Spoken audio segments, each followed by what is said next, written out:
Hey, what is up YouTube? This is Demon Sparks here, and today I'm doing a little review, an overview unboxing video of the Corsair H55 Hydro Series water cooler closed loop system. So maintenance free, all-in-one closed loop system, so it's maintenance free and nothing you have to do, you don't have to refill it. So I already started taking off some of the wrapper, so just taking that off. And I do apologize for probably the video quality will be really shitty because I'm doing this off a really crappy digital camera, so I don't have access to a camcorder at this time, but let's get to it. This is a brand new H55 Corsair water cooler and everything, so it was around like $70. I got it at my local Best Buy since I didn't feel like ordering one, but you probably get them cheaper online. I think Newegg sells them for like 50 or 60, but with shipping it would still come out to be more than that. So you can see we have our full copper cold plate on the pump, and this camera does not have autofocus, so it'll probably look shitty, but I figured I'd give you guys a nice overview to begin with. Here we have some of the mounting hardware for the CPU. This is AMD and Intel. I do believe it supports pretty much anything. I even worked on, I had this in a previous build with the LGA 775 socket, which it does not specifically say it supports it, but it does say it supports Celerons.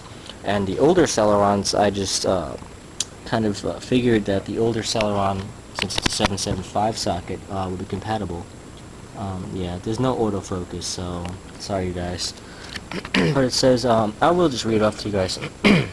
The socket says that this will fit an Intel LGA 1155, 1156, 1366, and 2011. For AMD, it does AMD, AM2, AM3, and the FM1 socket. Processor support are Intel Celeron, Pentium, Core 3, Core i3, Core i5, i7, Sandy Bridge, and Ivory Bridge. For your Intel, for your AMD people or AMD build users, it supports AMD Athlon 64 family, the Opteron, Sempron, Phenom, the Phenom 2, the Athlon 2, the Opteron 138X, which I've never heard of, and the A series, which I've also never heard of.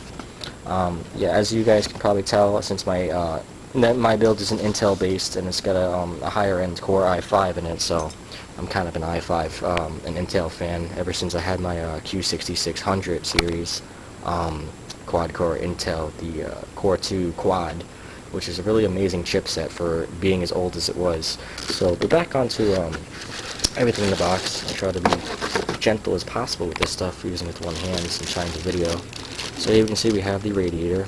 This does support two 120mm fans. I'm going to use my existing exhaust fan and have it in push-pull.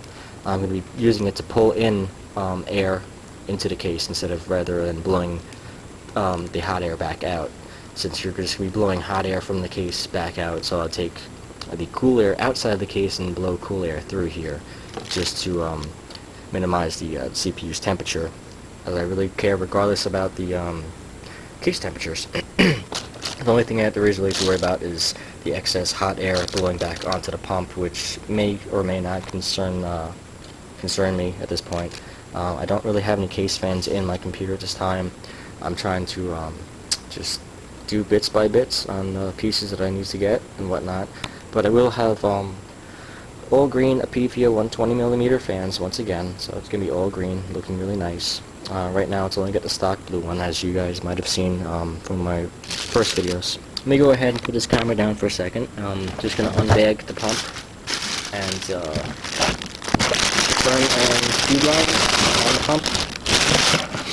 So here you can see the pump undone. It's got the nice cap. It has thermal paste applied, which I will be using. I have to get the thermal paste off my current one first. And here we have the nice Corsair logo.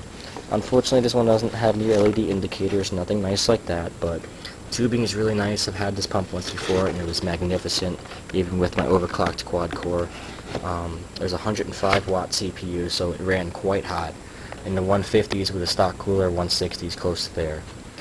With this cooler under full load with my overclocked Q6600, I only hit maybe 125 at the absolute maximum ever possible. Typically it hit around 120. The idle temperature was 70 to 80 degrees, so it dropped it significantly. And it's really nice, pretty nice build quality. There's nothing I can really tell you much about. I can complain about it because I've already had this one before, but I never did a review video.